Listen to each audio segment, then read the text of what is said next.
The gentleman from Loudoun, Mr. Greason. Thank you, Mr. Speaker. Mr. Speaker, I have a couple questions, and I'm not sure who to direct them to. I might direct them to the gentleman from Roanoke, Mr. Rasoul, if he would yield for a question. Will the gentleman yield? I yield for my teammate.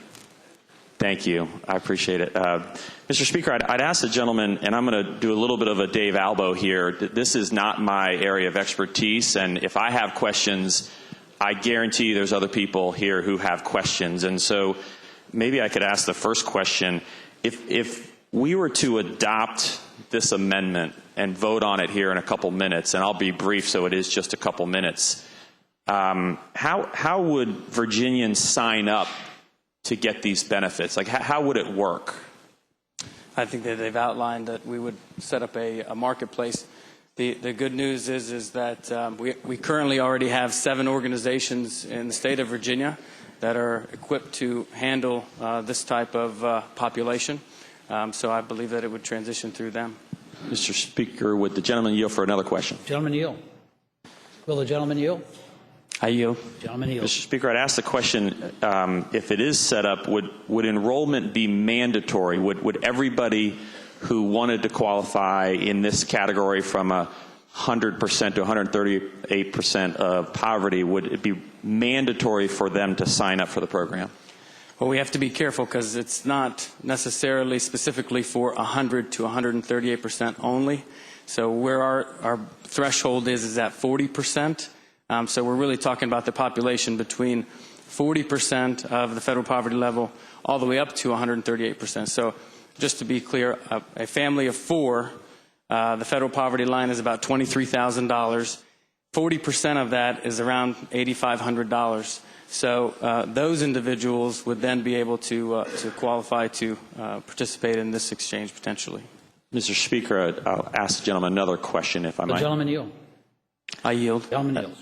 The question I asked, and thanks for the clarity on the range there, but is it mandatory for them to sign up? Thank you. It would not be mandatory. In fact, the estimates are that maybe only 69% of those that would qualify, which are approximately 400, little under 400,000, would actually end up signing up. So the way it's written now, it is not mandatory. Mr. Speaker, I'd ask another question. Will the gentleman yield? I yield. Gentleman yields.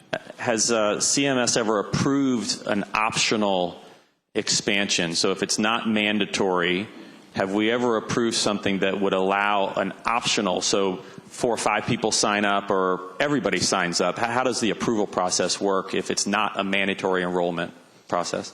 That actually needs to be hashed out. The legislation talks about the mechanisms we would go through, Mr. Speaker, to outline what the qualifications would be. But right now, they have not come up with all of the details. Mr. Speaker, I'd ask an additional question. Will the gentleman yield? I yield. Gentleman yields. And one of the things that we always worry about is things that get hashed out at the end. But we're voting on the language that's before us now. So if it doesn't get hashed out properly, what are the consequences of it not getting hashed out? We're talking about the consequences of a piece of legislation that hasn't passed. So I think that we would need to see what would happen in conference to ensure that we have an agreement. So we certainly cannot speculate right now what would happen if those details were not hashed out. Great. You're going to have to pass the bill to see what's in it. That's right. I'm not sure who said that. That's right, Mr. Speaker. Mr. Speaker. Mr. Speaker, I think I have just 2 more questions. Will the gentleman yield? I hope. Gentleman yield. I yield. Gentleman yield. Great. Mr. Speaker, the last 2 questions I have are relating to the language that's before us and the requirements that are laid out here in the bill. When we talk about things like requirements for cost sharing up to 5% of total household income or participation in a work search activities, it's my understanding that neither of those provisions have ever been approved in a waiver process. Does the gentleman think that we would automatically get an approval based on the fact that it's never been approved before? And does that give him pause to the language that's here before us that we probably will vote on here in a few minutes? Well, I think that Delegate Hope, Mr. Speaker, I would tell the gentleman that I believe Delegate Hope had a great point. Let's pass what we want and see if the federal government will approve it. If they don't, then it doesn't happen. Mr. Speaker, maybe the final question then. Will the gentleman yield? I yield. One of the things, Mr. Speaker, that I'm concerned with is that Michigan passed a similar language as it relates to cost sharing, and their language said there would be up to a 2% cost sharing provision in their code. But we also learned in the Michigan example that once you enroll and you decide not to pay that 2%, you can never be unenrolled from the program, not because of what Michigan said, but because of the federal government. So if we were to put a provision in here that says there's 5% or 2% or 10% or 3% of cost sharing, how do we ensure, because we can't, that these individuals will in fact pay their share of the cost and not just continue to get the benefit and not pay their share of the cost? Thank you, Mr. Speaker. I would tell the gentleman that, in fact, this is, again, a waiver process. We would put that information inside of the request.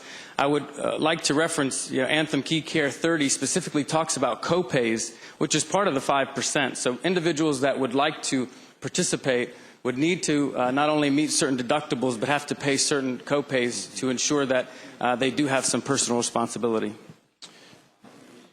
Mr. Speaker, speaking to the bill at the appropriate time.